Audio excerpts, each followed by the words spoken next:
we did actually understand the assignment. I understand that this is a digital conference and we need to speak about digital. However, for us, our biggest recruitment event of the year is always open days.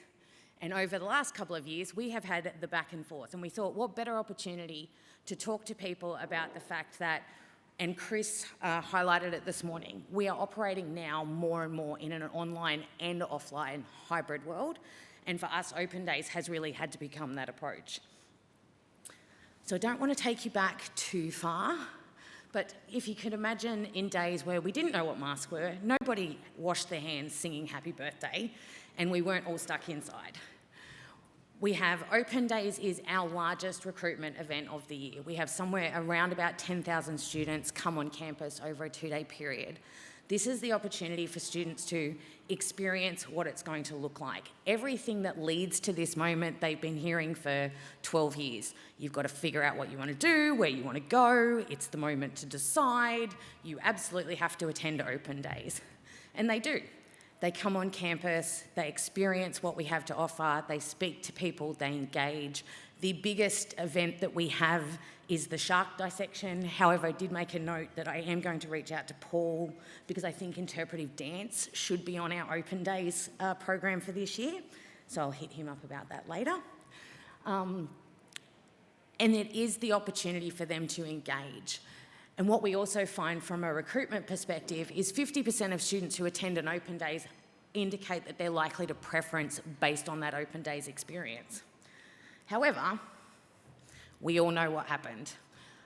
To give you an idea, we start planning Open Days in December, January. We're in March of 2020. We're halfway through the planning process, and then suddenly we all have to pivot. And I know everybody in this room had to pivot. But the question for us was, how do you take an online and what is traditionally not an online event and turn it into one? And again, I know we've all done this. In 2020, everybody in the university space very much went, right, how do we replicate what we do offline? We did the opportunity for people to log in, you could have conversations, you were able to download brochures. It was very light touch from a digital perspective. It was very much about, oh God, we have to do something. But in 2021, Flinders really took the opportunity and thought, how do we better serve this? And from a digital perspective, how do we start to collect data that's going to help us serve our customers? So we introduced Open Days 365. It's one of the only platforms in the university space, as told by Global Revs, not us, that stays on all year. And that means that students over the period have been able to dive in and experience our Open Days. But we're heading into this year, and if Vanessa and I look at all frazzled, we're 2 weeks from Open Day as we stand here today, so we're at crunch point. And it was then really about how do we benchmark 2021. What we found in 2021 was we were able to collect people's information. We knew what they were interested in, which obviously that's great for us as marketers. However, it's also great for the customer. The ability for that first-party data, and Mal was speaking about it earlier, it's the ability to ensure that the online and offline content actually matches. But when we then come into a hybrid world, the students are really wanting to understand, well, what does that look like? What we find too from students is there was a research done just recently, 50% of them want an online-offline experience. They're wanting it all. And this is what we find more and more and more from students is, and I mean, I have a 19-year-old, they want it all now. So they expect that we know about them. They expect that we understand what they're interested in and how. And the conversation earlier with the panel, the issue that we have from a platform's perspective is that data is getting harder and harder to segment. So it really is about thinking about how can we combine the approach.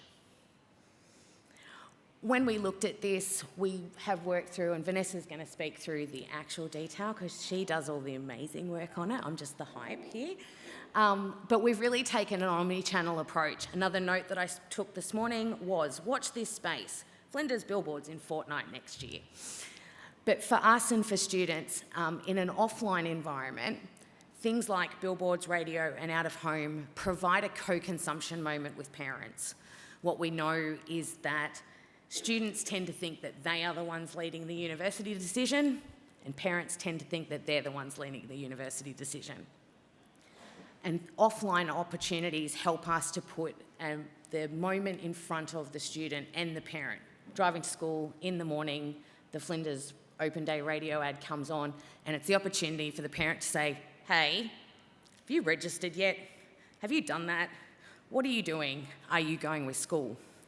And it starts the conversation, but it's really the digital that helps us to understand.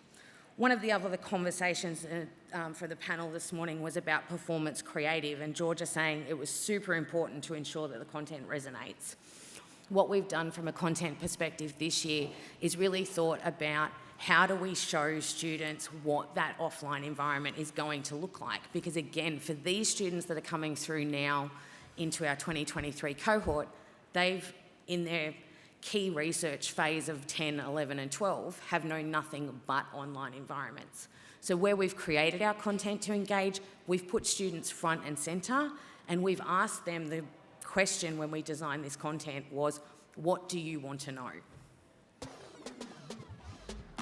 Coming to an open day means that you get to have a fresh perspective on all the opportunities that you can have. It's really fun. There's heaps to do there. There's heaps of people there, and they all just want to make you feel welcome. So you get to actually see what the campus is like and meet people that are doing your course. There's free stuff. I know you need new stationery. I know you like free food. Best campus in Adelaide. Best ducks in Adelaide. Well, I think I walked away with about 4 diaries.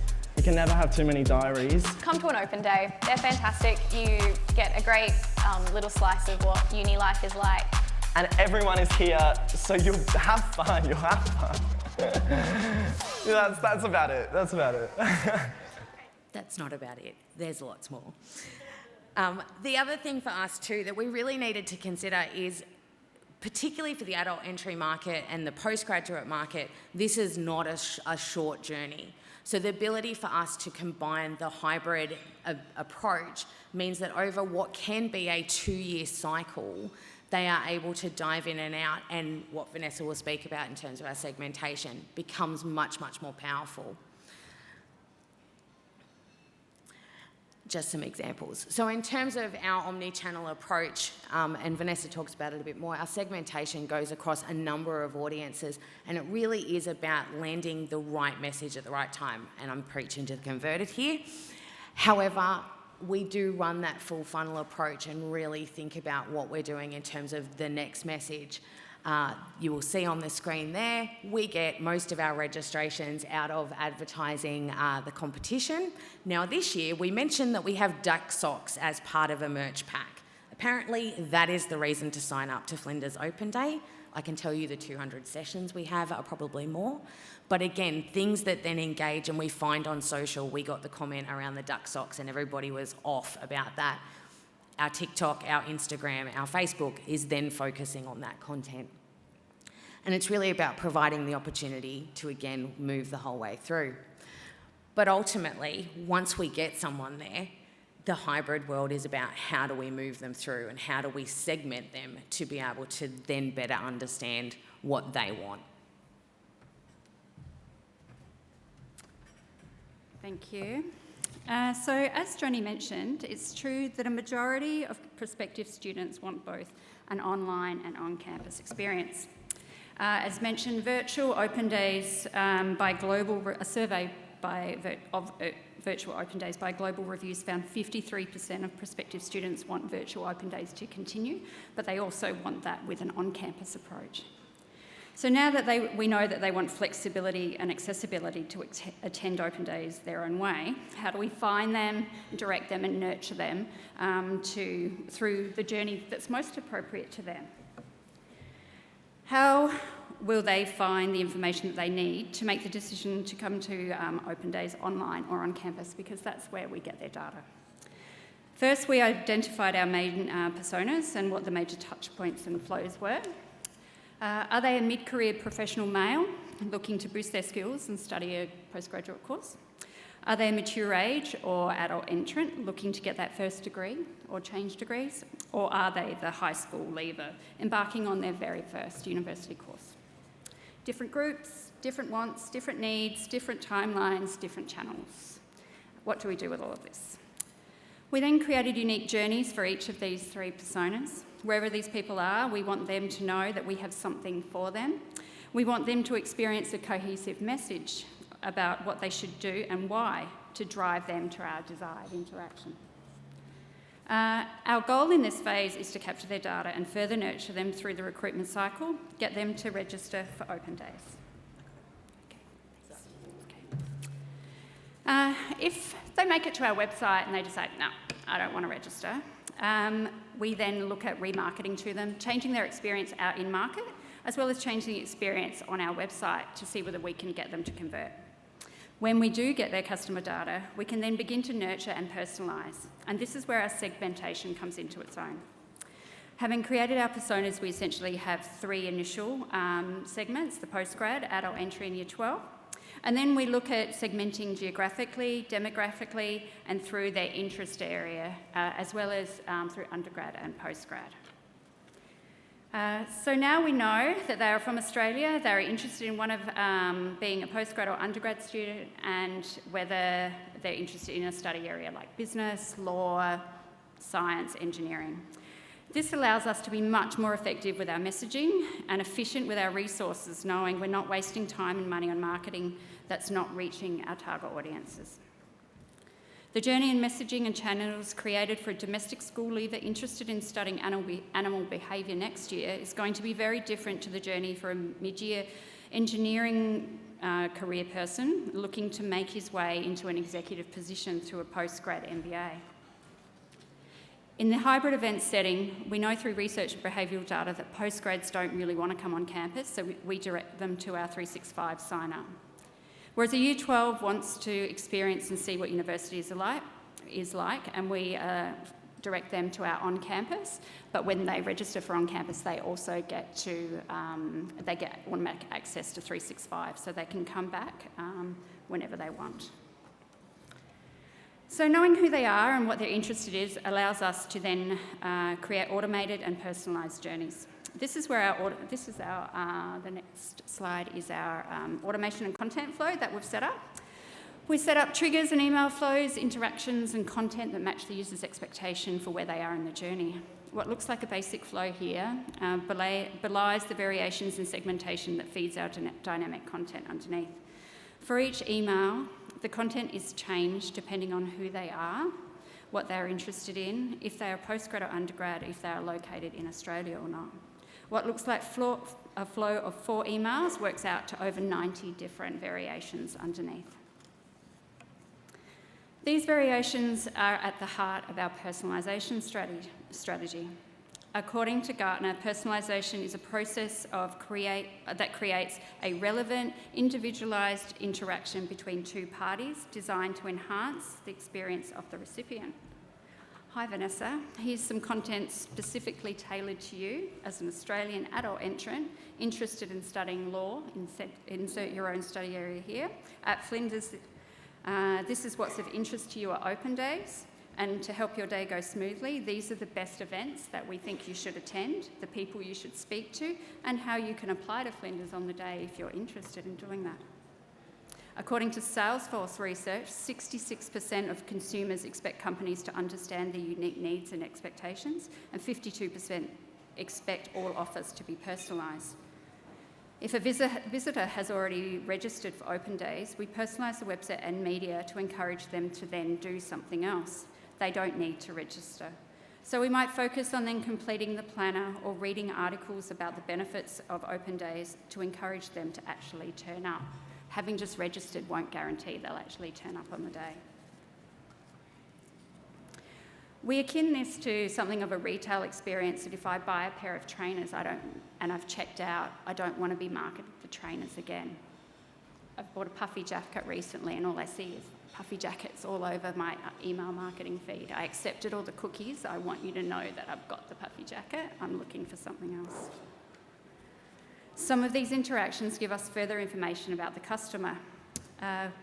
We can then use emails and SMS for more comms to interact with them, and this leads further to our post-Open Days campaign, where the further targeting happens and further email automation happens leading up to the major SATAC closing date for Year 12s around the end of September.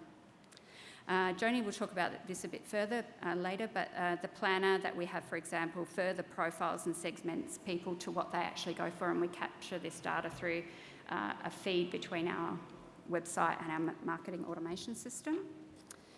But none of this would be possible without integrations. Technological, marketing, teams. All of our activities hang off the integration between our systems.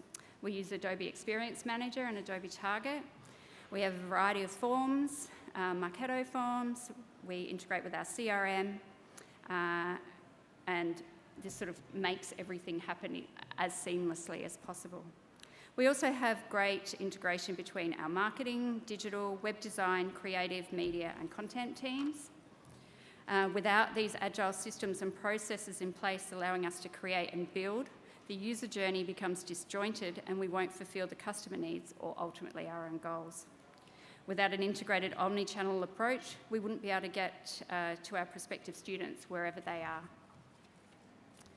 So with our Open Days 22 campaign in full swing, offering online and on-campus experience, what are we learning? Even though we know who they are, where they are, what they're doing, and they want flexibility and accessibility, and we're tailoring our campaigns and experience to this, there's no one way to do it for all these different groups. We're continuing to test and learn, to optimise our campaigns, focus on where the quality leads are coming from, analysing what these quality leads look like, how many interactions does it take to get that unique perspective of our prospective students to get them to ultimately register for Open Days. So I'll wait to get back here. As we moved into 2022, and we kind of spoke at the beginning, our real focus was the ability to integrate the online and the offline once we captured their data and moved them through. And this year that's happening with our online planner. The information that we've had from students is that they really do expect that we know what they've done, both online and offline. So when someone registers for Open Days, they're then invited to use an online planner. It's fairly straightforward. We all, attend events. We know what we want to go to. But what the student is expecting from us is that that online planner allows them to head to Bedford Park, and if anybody's been out to Bedford Park, you're guaranteed to get lost on campus. It's big. You're guaranteed to see a koala, chase a duck, and definitely get lost heading up the hill to engineering. And when we have 10,000 students on campus, they want something in their hand at the time that's going to tell them where to go and what they need to do. What they also expect is that when they head home, we know that information about them.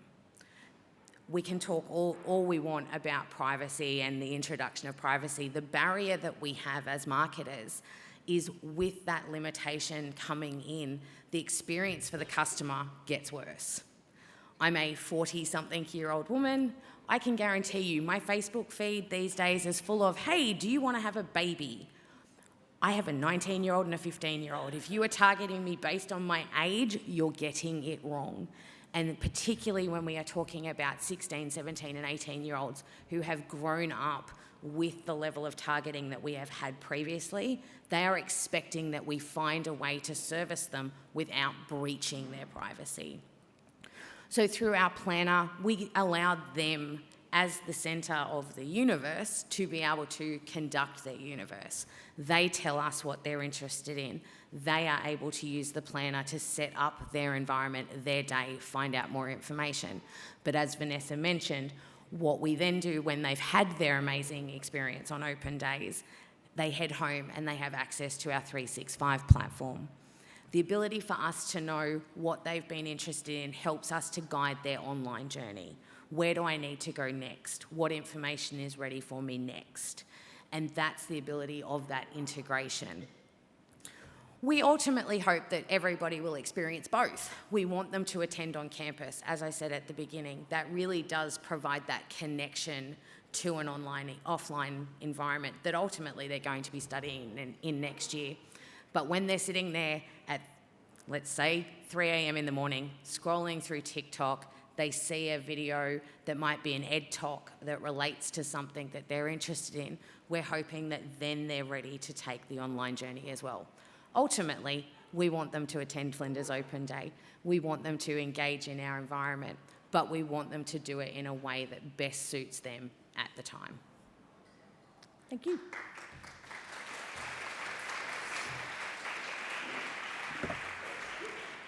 Technical fail for the day. That's okay. That's okay. I'm sure that, Thanks for thanks. If you guys want to come up to the lectern, we can hang out at the lectern.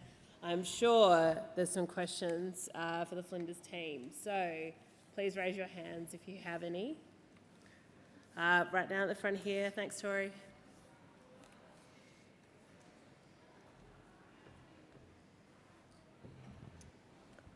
So with all these advances in engaging in an intimate way, over, say, the last 10 years, what's your metric for recruitment, for what you're putting in, what you're getting out, and have you seen wholesale change?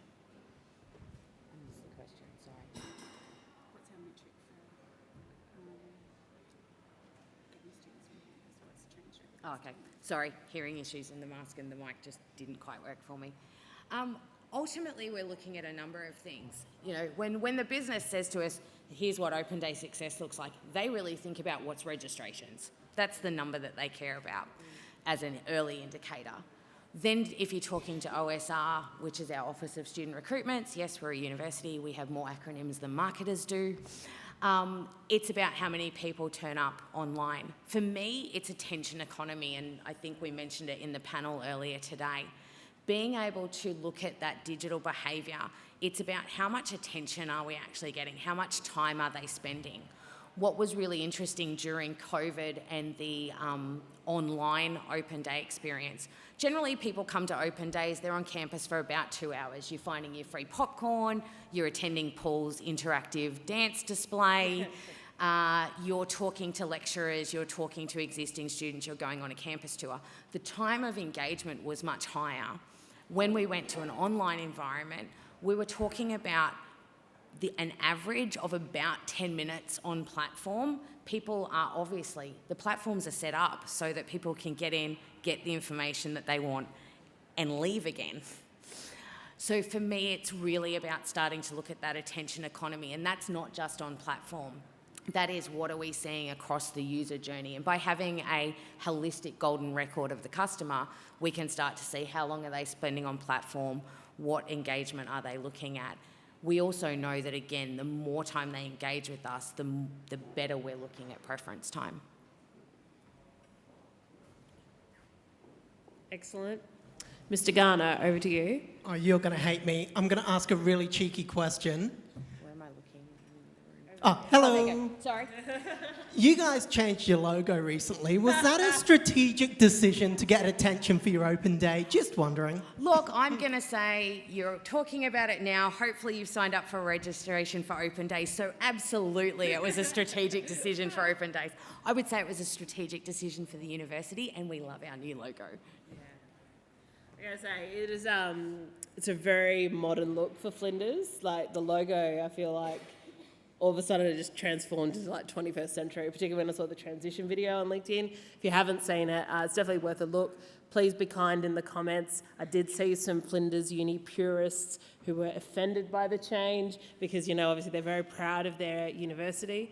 I think, like a lot of big South Australian brands, the people who support them, the people who attend them, the people who buy them, the people who are students, you do feel that really strong ownership. And I know last year when we had Polly Love from Robin Men's here, she was saying that she was having similar sort of feelings that people, if there were any changes to Free Chocks packaging or, just the way they present something, that certainly does attract, those kind of passionate comments, shall we say.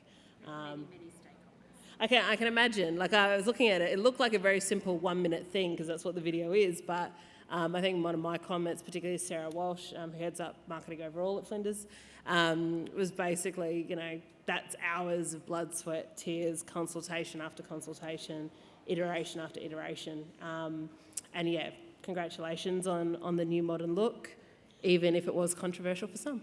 Look, and I think as much as you there has been lots of debate around this. I think what for Flinders is fantastic is that there is even a conversation. When you are an embedded brand into a state like SA, and we have such passionate stakeholders, I can tell you what's the old adage, any PR is good PR. I'd rather have people having conversations than them not knowing what our logo looked like. Exactly. But again, open days, they can come and see it there. Absolutely. Any other questions from the floor? I'm actually interested to know a little bit more about your tech stack, actually, and the integrations and that kind of thing. So, Vanessa, this question is probably for you. Joni's like, I'm just going to walk over there. Can you just walk us through, how you go about mapping a customer journey and then thinking about what kind of marketing automation you might apply to it? We'll just do a school leaver, because school leavers are fairly straightforward. Well, Flinders has a setup where marketing's role is to take people to the application stage, and then from there it's handed over to the Office of Student Recruitment. So we sort of hand off to a sales type team. So we look at the Office of Student Recruitment looks at Year 12s mainly, but we're looking at the segmentation and what we do, what they do, where they are in market, and what the content is that we want to produce. We have a creative agency that we work with. We look at the whole funnel stage. We've got our awareness, research, decision making.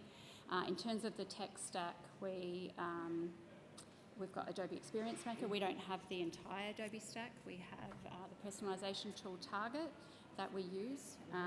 We use Marketo, and we integrate Marketo forms, and we've got some APIs with events and things, and we use GoToWebinar as well across the integration to then see mostly in Marketo what it's doing, and then feed off our triggers and our marketing automation from that.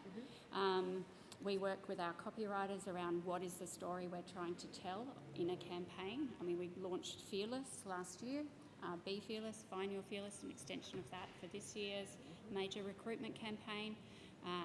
We look at the student voice to do with the video, try and create authentic social media, other things around that for the different stages of the journey. So, ultimately we want them to apply, and that goes to SATAC, so we don't control any of that. So it can seem quite nefarious, but we know that they come in and they look at the start of the year, they're researching, they're downloading brochures, and we want to get closer and closer and refine with our content to get them to apply. Any other questions from the floor? Yep, down the front here, Heidi, and then one at the back there. So I think Tori, come down, and then Kaylee, if you can do that one after. Just over here. See? Back here, Tori. It's getting towards the end of the day. Yeah, thanks, Tori. My question was about email, maybe not open rates, because I know that's difficult, but with the generation of students, how, conversions based on emails, have you considered any other way to connect with students aside from email, or is that sort of all eggs in the one basket is working for you and you'll continue down that track? It's very much across the board in terms of that omni-channel approach. So email is part of it, SMS is another. We were talking about phone calls earlier today, and the big thing with, I can't think who was saying it on the panel, we don't want phone calls from salespeople. The big thing with the 16-year-olds is they will not answer a phone call. That's a fate worse than death, isn't it? I have a 19-year-old child who, when we moved to South Australia, was very worried about what an 08 number was, and came out to me asking how he turned it into a mobile number. these kids have not grown up with this. But integrating things like the ability to text them before you're going to call them actually increases rates. It's like this, we were talking about the anxiety fear. It's also then about, for us, and particularly with the school leavers, they are still quite led through the journey. So we're not just relying on the student, we're relying on the parent, who are very engaged in the information from a more traditional comms perspective. We're relying on shareability on socials. So, you know, I'm attending this session, what are you doing? Those kind of things, all of that ability, you know, is built in so that people can have that common community around activity. And then there is also the teachers, which are again are highly, highly crucial for us in the journey to ensure that they're getting that information and engaging with it. I think, you know, if anybody in the room can figure out how to get a 15-year-old to do anything other than spend 4 hours a day on TikTok, we'll all be doing brilliantly. Yes. Yeah, so I was going to say, she did say that Flinders Uni might be appearing on Fortnite next year. I actually would love to see that. I think it would be fantastic. I'm sure Chris would love to chat to you about that at drinks. I think we had a question at the back of the room. Yeah. I just wanted to ask how you go about reporting. So if you're saying you're doing the client journey mapping with Marketo, I think you mentioned, but then you hand over to the sales team, basically. So did you find a tool that where you can track everything or do your reporting on? So then you can see who came from social media, who did the digital open day, or who came across. So just wondering how that works for you. For open days specifically, we don't have to do a handoff because obviously it's event-based, so it's registration, attendance, and then into an online environment. Part of our tech stack is Microsoft Dynamics CRM, so obviously that gives us the ability to see that full view of the customer. Vanessa mentioned we use Marketo, and we've really pushed the tech stack for us to be able to capture the data in the way that's the best for that integration. It's a 3-year journey. When you're starting out on how do I get all of this into my tech stack, you're talking about 3 years to do the mapping. Inevitably in that 3 years, something changes. A CIO decides that they want to go and buy a new tech stack in that 3 years, something will go on. So for me, as we walked through this journey in 2022, it was also about how do we utilise what we've got to make sure that we do get that full view. And that was about pushing Marketo as far as we could in terms of our events to make sure that people, where they're registering, we capture that detail and then feeding back into the CRM. In terms of reporting, and more broadly, it really is about, for me, for reporting, I guess more broadly, it's about thinking about your objectives. Quite often, we get to the end of campaigns and you'll have your ED say, so, tell me this. But it's about, for me, pulling back to the beginning and really sitting and thinking about what do I need to know, what are those so tell me's up front as we work across social media, website and email. It's really about thinking about before we put the campaign in, what are the things we're going to be asked and have we got the system set up to be able to do that? Because more often than not what happens is we start the campaign, we make sure we've got the creative, we make sure we launch it, and then we get to the end and go, well, okay, we know that we got this many people land on a web page, but what was our reporting integration around campaign flight dates so that we could see things like that? So I really encourage people with reporting to put reporting first, have that conversation up front, because that is always going to lead you in a better place at the end. Good question. I think that was a very good question, and it looks like we're all good for questions for now, so we are going to wrap up. Please, whoa.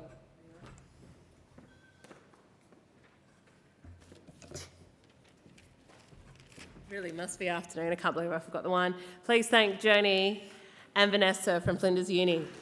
Thank you. Thank you. Great present, guys.